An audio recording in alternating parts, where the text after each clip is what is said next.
Welcome to Short Movie Channel. The movie starts with a guy named Buddy driving his car on his way to a military airbase. Buddy is a professional in the field of hacking, with a high level of expertise in computer system infiltration. He's a skilled hacker. Buddy is heading to the military base because they called him there for help with an ongoing issue. The problem is that they completely lost control over all their devices, and their systems are being hacked every day at exactly 3 p.m. Since Buddy is an expert hacker, the military base asked for his help to solve the problem. After a lot of hard work, Buddy finally manages to fix the issue and tracks down the person who's been hacking their systems. He takes a group of police officers with him to the hacker's location, but the surprise is when they get there, they find out that the hacker is a teenage girl named Mill. Buddy is shocked and can't believe that a young girl could be so skilled at hacking.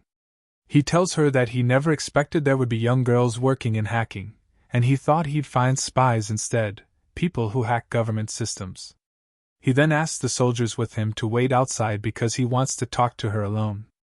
Buddy sits down with Mill and they get to know each other. When Mill learns his name, she quickly recognizes him and is amazed because he's very famous in the hacking world. Buddy asks her why she's been hacking government systems every week, and she explains that the military planes are causing a lot of noise and damaging the marine life in the area. Buddy listens to her, impressed and thrilled by her skills. Mill is also excited to be talking to him. They agree to meet again to continue their conversation. 10 years later, we see Mill, now a grown-up young woman. She's riding her bike on her way to meet Linda, the manager of the biggest transportation company in the country. Linda and her company are preparing to launch the first driverless bus, which is equipped with state-of-the-art facial recognition technology that collects fares electronically. But for the bus to be launched, Linda and her team need to make sure that the system is error-free, and Mill is the one who has to approve that the system is working properly.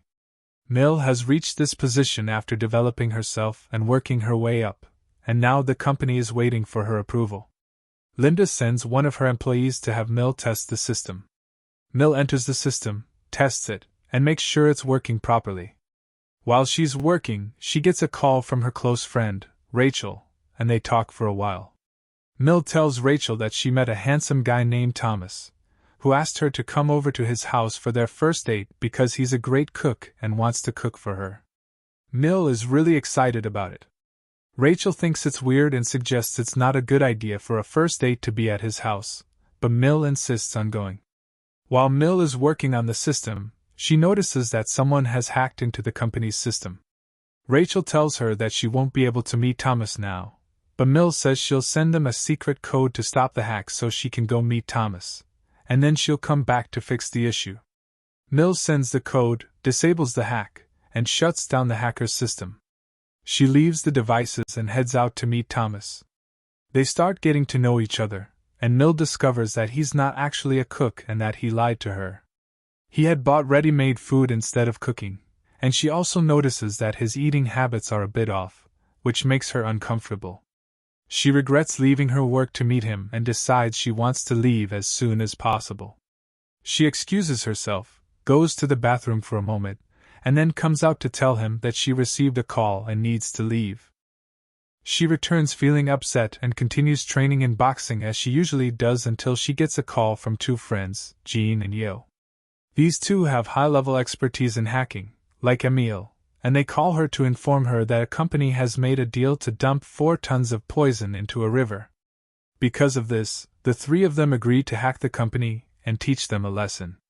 They successfully hack all the company's systems and steal all the money in its accounts, then donate the money to charity. Here, we discover that this is not the first time Emile and her friends are involved in this kind of thing. It's actually their job for a long time. They hack companies that harm people and the environment, and do illegal activities, then get rid of those companies in their own way. Later that night, Emile wakes up to the sound of an alarm, signaling that someone is breaking into her apartment. She gets up to check what's going on, and is shocked to find a group of armed people entering the house. Emile panics, grabs her laptop, and tries to escape through the back door. However, they hear her opening the door, and when she realizes they heard her, she starts running. They chase her, and after a long pursuit, Emile manages to escape from them, and they can't catch her. The next day, Emile goes to the police station to report what happened, still terrified and scared. A police officer named Dries arrives and investigates her, asking why the people broke into her apartment, and whether the break-in is related to her work. Emile tells him that she works for a European company and can't disclose details about her job, and she's sure she has no idea what they wanted from her. Dries tells her that he's sent soldiers to check her apartment to see if anything was stolen and asks her to wait in his office while he updates her. He then leaves and walks away. Not long after, Emile is surprised to see two people from her field of work at the police station, joking with the officer. She starts feeling nervous and thinks something is wrong. She goes to check the files in Dries's office and is shocked to find that the police are investigating her, and they've been tracking her. So, she decides to escape immediately from the station. She sneaks out without anyone noticing, but the problem is that the police are everywhere, and there are even soldiers at her apartment. She doesn't know where to go or what to do until she gets a message from Thomas, asking her for the payment for the ready-made food he ordered for her. She's surprised by the message and feels it's a sign, so she decides to go hide at his place. She goes to Thomas's house, where he welcomes her and takes her inside to give him the money for the food. However, she admits to him that she needs to stay there because they're looking for her, and the police are after her too. He doesn't understand what's happening, and she leaves him to make a call to her friend Hagen to tell him everything that's been going on. She tells him she feels the people chasing her are from an illegal company. Suddenly, as she's talking, a group of people arrives at Thomas's place and knocks on his door. Emile gets scared and tells Thomas not to open the door, but the people start shooting. Thomas grabs her, and they run out the back door. On the way, she smashes her phone so they can't track her. Later, the two of them sit at a restaurant, and Emile tells Thomas everything from the beginning. She tells him it has nothing to do with him, and she doesn't want to involve him in anything. She thanks him for his help and says goodbye before leaving. But as she's leaving the restaurant, she sees a video of herself on TV where she's killing an unknown person. The police have spread the video everywhere, and they're searching for her. They're asking anyone who sees her or recognizes her from anywhere to contact them immediately. Mel is shocked as she watches the news and tells Thomas that she didn't do it, and he believes her. He takes her, and they leave the restaurant. He takes her to the restaurant where he works so they can hide there. After that, Mel gets a call from her friends, Jane and Yu, who ask her about the video the police released. She tells them that the video is fake, and that she would never do something like that. They start discussing who might have faked the video, but they can't figure anything out. Then Jane suggests that the only person who can help her with this is the famous hacker, but Mel completely rejects this idea. She tells them that she hasn't contacted Buddy in a long time, and she's not going to talk to him now.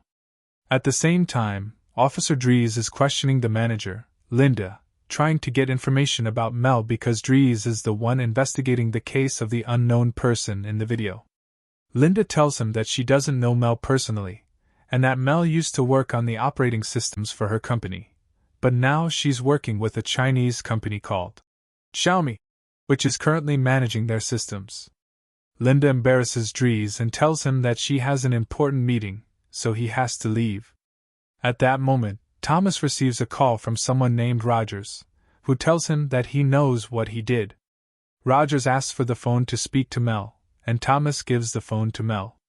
Rogers tells her that one of his clients has been facing a lot of issues since she sent him the secret code and messed up his system.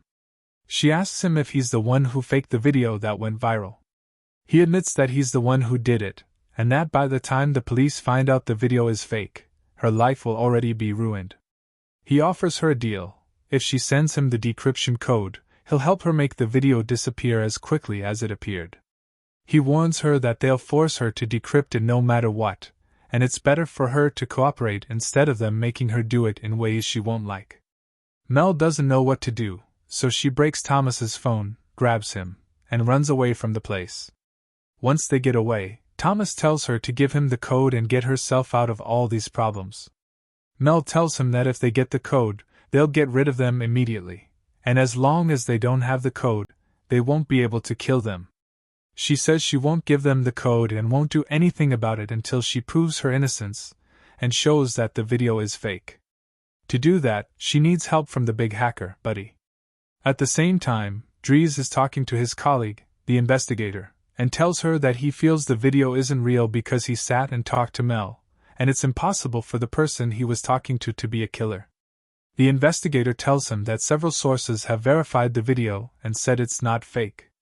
Despite that, Dries still doesn't believe it. Meanwhile, Mel steals a motorcycle for herself and Thomas, and they head to a secluded place. This is because Mel sent a message to Buddy and arranged to meet him there. Sure enough, Buddy arrives and picks them up in his car.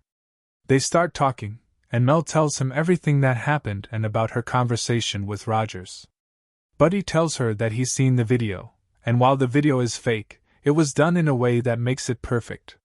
However, he's sure there are flaws they can exploit. He takes her to his place, and they begin working on the case to find a solution. Buddy discovers that the company Mel sent the secret code to and that she messed up their systems is Xiaomi, a Chinese company with international reach and influence in many countries. Xiaomi basically shut down 3 of their systems. The least they could do is send her Rogers, who is willing to do anything to decrypt the code. But the big surprise is that Xiaomi is not just a company that manages operating systems for other companies. They also steal the data from these companies and send it to the Chinese government. Xiaomi is essentially a major spy operation. Buddy believes that Xiaomi chose Linda's company to steal its data, which led to her sending the code and messing up their system. Because of all this, Buddy warns Mel that she is in big danger because she's not equipped to handle this company, or its power. Mel doesn't know what to do in the mess she's gotten herself into, so she decides to seek help. She goes to call the officer and tells him everything she knows. He asks her to turn herself in, promising to help her in every way possible. However, she gets upset and tells him that she is discussing sensitive international secrets with him. He insists that she turn herself in, but she refuses and says she will send him all the evidence she has about Xiaomi's company. After that, she hangs up on him. The next day, Mel goes to talk to Buddy about her video and tells him that she figured out why they couldn't prove she wasn't the one in the video.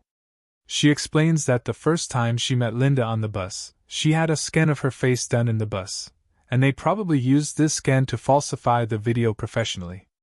Buddy tells her that if she hacks the scanning devices in the bus, she can prove that the bus scanned her face and easily prove her innocence.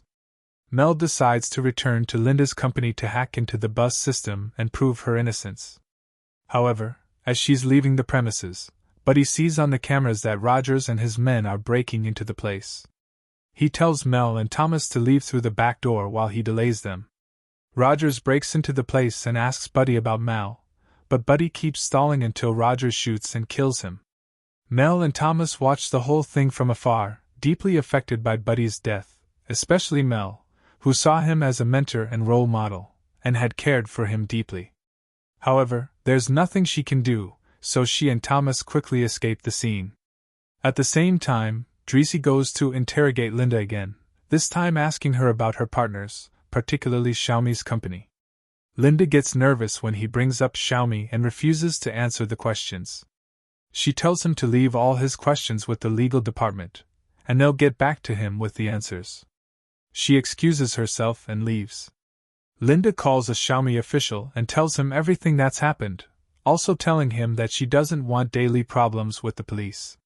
She warns him that if he doesn't solve this issue quickly, she will take care of it herself in a way he won't like.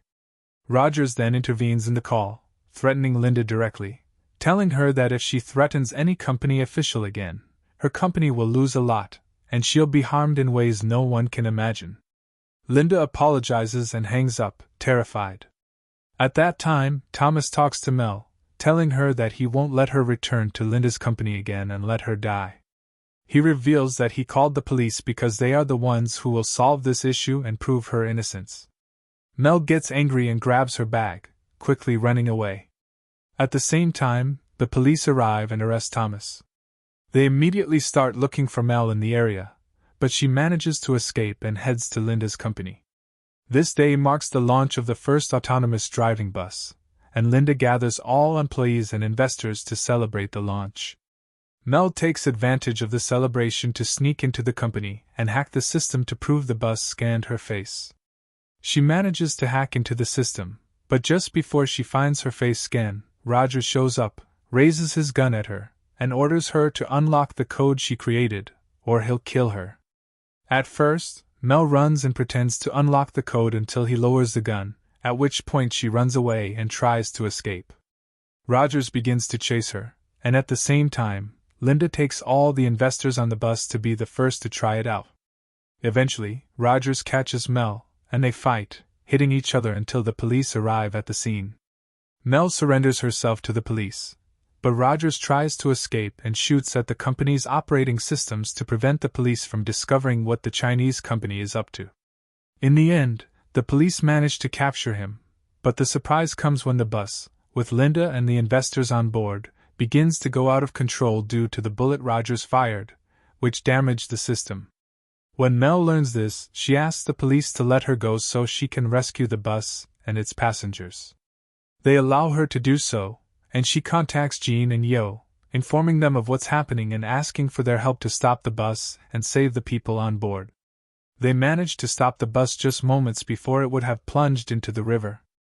Afterward, Mel goes with the police to the company's systems, accesses the scanning device, and proves to the police that the bus had scanned her face, confirming that the video was fabricated and that it wasn't her in the video.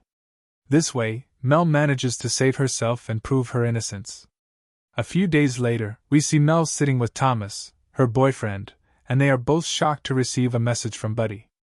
Mel opens it quickly and finds Buddy's message, where he tells her that if she received this message, it means he's dead because he set up the devices to send the message if he didn't log in for 3 days. In the message, he tells her that he loves her and cherishes the time he spent with her. He says that he sees her as a daughter, which is why he set up a huge international network for her to continue her work on a broader scale. He wishes her success in her life and says goodbye. The message ends, and the film concludes. If you like the movie, give us a like and share it. Don't forget to subscribe to the channel, and please write your thoughts in the comments.